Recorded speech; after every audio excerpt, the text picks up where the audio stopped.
So I made a game in 48 hours for the Mini Jam 77, and it turned out surprisingly well.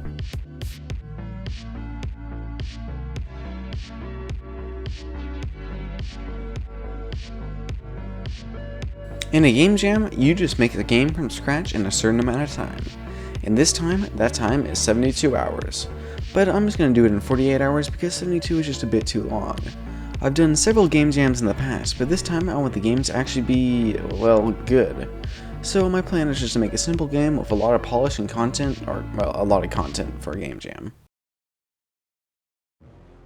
The jam began on April 2nd at 12 AM, but I was asleep. So I just started at around 11 in the morning. The jam had both a theme and a restriction. The theme was courage, and the restriction was that the game had to not be set on Earth.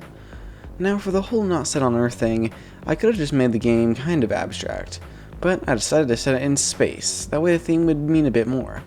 In brainstorming ideas, I decided to just pick out the first one that sounded good. With the Attack on Titan fan game I made a fancy movement system, which was fun, but I didn't really get to make any levels or anything for it. So I decided to make a game with a fancy movement system and lots of levels.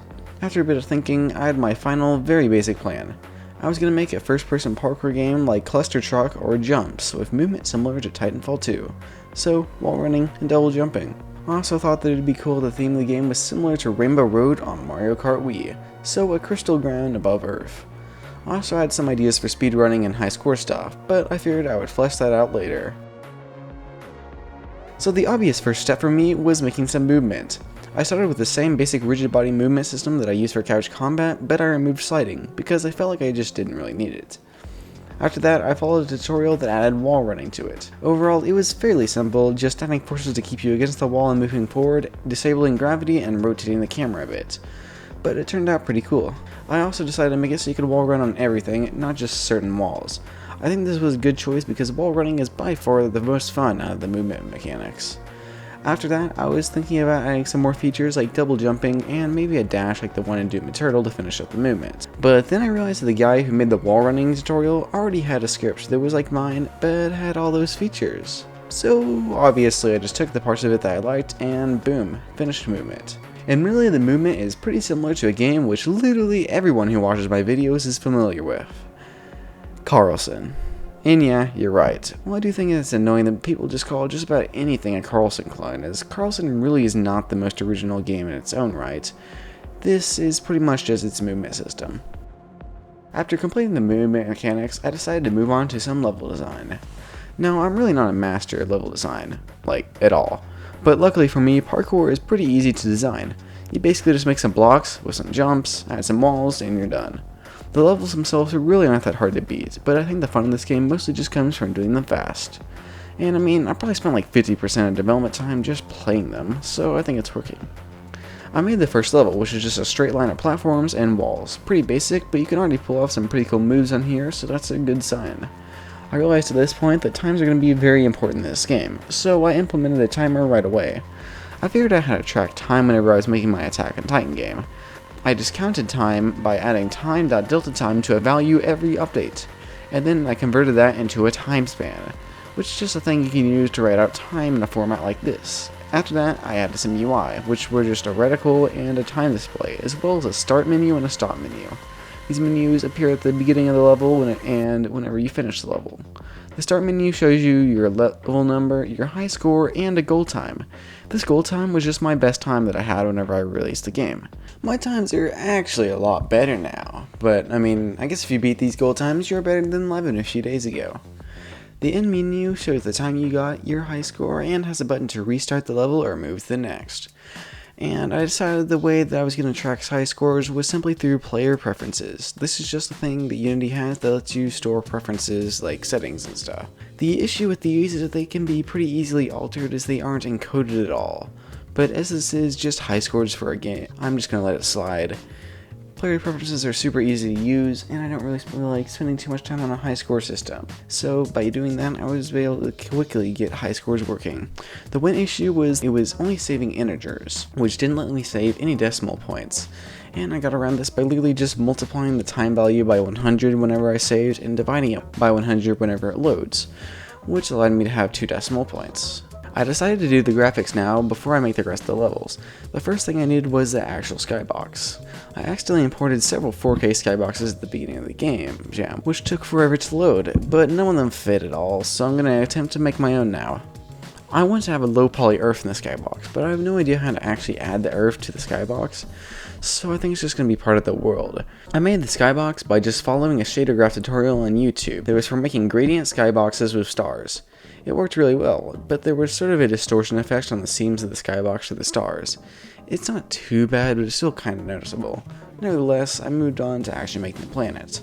I just modeled it in Blender by using a spear and extruding and recoloring parts to make it look like continents. I like how it turned out. In order to make it feel more like a part of the skybox, I actually added a script to it to make it move relative to the player, which made sure that the player would never reach it even if he fell off. This added a sense of scale and also just made it so you couldn't fall through the world. And I made the planet rotate. I made the planet rotate slowly, and then it was done.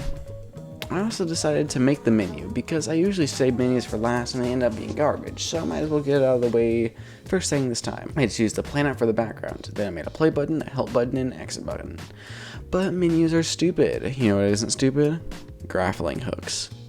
I understand that just entering their name instantly makes my game even more of a Danny clone, but I want them, so I'm going to use them. I followed Danny's tutorial and made it so you can only grapple certain points, so I essentially now have grappling points. I made everything glow, and it looks kinda nice now. By this point, it was getting late, so I finished off day 1.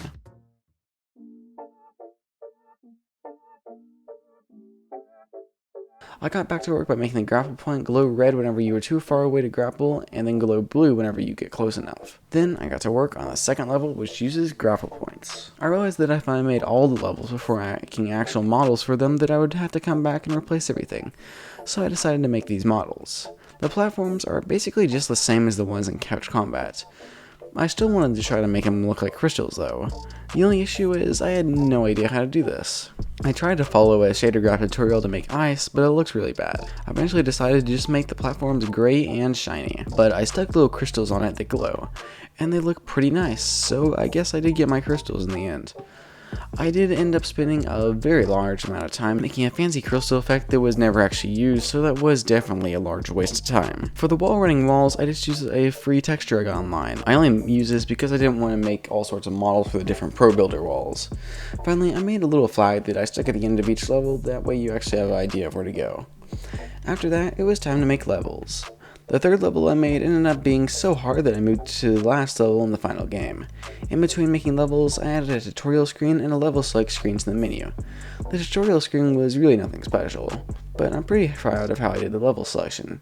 Each button displays your best time and takes you to the corresponding level when clicked, and they only take 4 lines of code. I finished up the day by making lots of sound effects using SFXR. SFXR is just a sound generator that makes a random retro sounds for jam games. It is super helpful. I also got some music. It's copyright free and it's made by Home, who also makes that We're Finally Landing song that Summoning Salt uses. I also made a short animation for the title screen that uses the word courage, which automatically makes my game fit the theme.